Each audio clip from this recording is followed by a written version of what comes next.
Let's face it, you're probably watching this video while watching another video, or you've already scrolled down and checked the comments because you can't pay attention without staying constantly stimulated. And if you're not, you could be one of those individuals that have such short attention spans that they've already clicked off by now. Well, in that case, you're already gone, so that means your brain is under attack. Big social media companies locked in a cutthroat race for your brainstem. The result? Millions of us scrolling our brains and minds away into mush. Go outside in a social setting and sometimes you'll experience this dystopian phenomenon at just the right time, where everyone appears to be ominously in sync, neck at 90-degree angle, face glued to the phone, swiping for that next hit of dopamine. But why? Well, a lot of people have tackled this issue, so here's my clumsy take on it.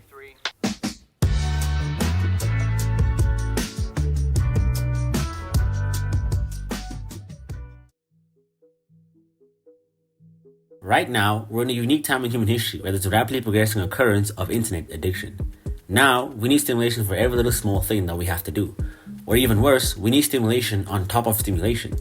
You're watching something on TV, but you'll take out your phone and start scrolling or playing a game because the TV isn't stimulating enough anymore. We require constant stimulation now. This is partly because we live in a world of overstimulation and information overload. Too many things coming at us at once.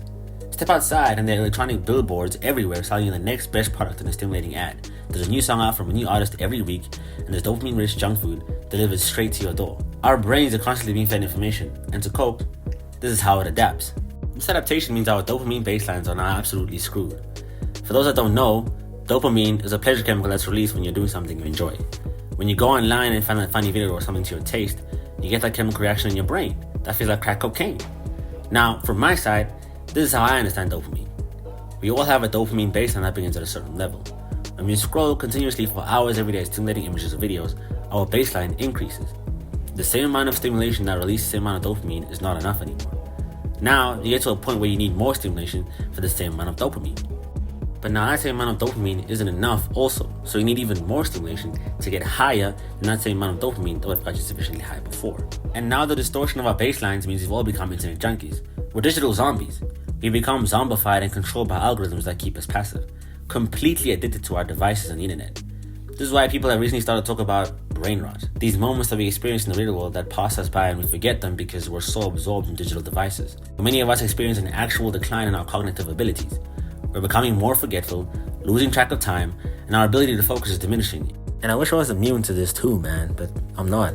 It's the reason all my videos are made with fast-paced edits, quick cuts, music in the background, stimulation at every second, not only to keep the viewer engaged, but because making a video like this, speaking this low and slow with little to no music, would be too boring for me. So I make videos like this because I'm an internet junkie. I also need stimulation to do the smallest of tasks. I can't wash the dishes without music in my headphones or putting the TV on as background noise. Sometimes, when my mother talks to me, I'll say, huh? 3 times like I'm some junkie high on drugs because I was so plugged into the TV. This affects everyone, not just Generation Z. Even when you observe older people outside, they're all locked in a mindless scroll on the old people app, Facebook. Everyone has their fix. It's either YouTube, Facebook, Instagram, Netflix, Twitter, or TikTok. Even WhatsApp. Even a texting app has people scrolling on the app for an hour. The virus is everywhere. It feels like we're being sucked in and we can't help it. And that's because we can't. Social media companies are deliberately doing this to us. But you already knew that, didn't you? There's a war for your time and for your attention. Right now as we speak, there's an army of people in Silicon Valley doing their utmost to make sure you stay on this app for as long as possible. They track your habits, your patterns, and they hack your brain to give it the fix it craves. This is best explained by Tristan Harris, who used to work at Google. He's given TED Talks and even testified before the American Congress on the subject. Let me see if I can summarize what he said. So basically, these addictive feeds are all by design. These companies use a range of persuasive techniques to get you to stay on the app as long as possible. They do this, for example, by scheduling a block of time in your head. It's like when you get a notification from an app, it schedules a block of time in your head that you didn't intend to. Then maybe you open up the app and stay on it for the next 3 hours. This all being done by people in lab coats in a computer room with keyboards. And the crazy thing is, I think everyday people actually know this. People know they're being controlled or manipulated by their feeds, and they know apps are designed to be addictive, but they don't seem to care. There seems to be an ignorance about it. But this should be concerning because we don't have control over our own time. We're losing our autonomy, the ability to make our own decisions with our own time. But hey, you might say, there's nothing wrong with spending time here and there on these apps. And that's true. Spending a little time isn't as bad, but we're not spending a little time. We're completely addicted. Internet addiction is a huge problem because as humans, we were never wired for this type of existence. Biologically and evolutionarily, this is not what we're supposed to do. It takes thousands of years for humans to adapt to certain changing conditions, and this one is happening way too fast. That's the scary thing. It's like eating a tasty, sugary, dopamine-rich donut every 30 seconds for 4 hours straight. Your body and stomach can't handle that, so why do you think your brain can?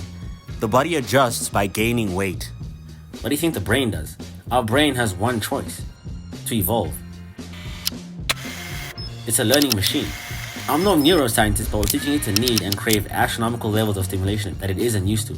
It's learning to adapt its hardware, and as a result, that's why you can't pay attention past 5 seconds. You've induced an attention deficit.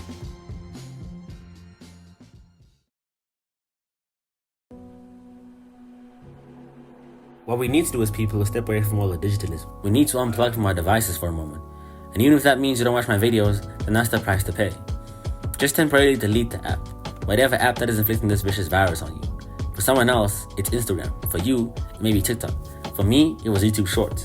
It was a long time ago, but I had to delete YouTube completely for a few weeks just to get my life and time back. You have to find something that is worth more than the scroll. For me, it was making YouTube videos. Instead of spending hours on the social media slot machine, I now spend my time is thinking about making videos, planning videos, researching videos, editing videos, and making videos. Ultimately, it's about the choice.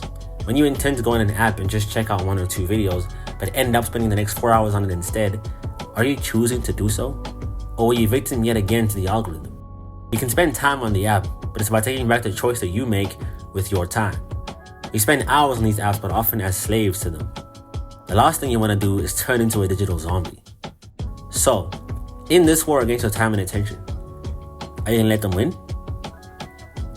Yo, is this good ending though? I don't know. Oh, but get off the phone though. Stop scrolling on some secondary Apple Watch. You know, I should really stop speaking though. Like, people don't... Yeah, this is not like...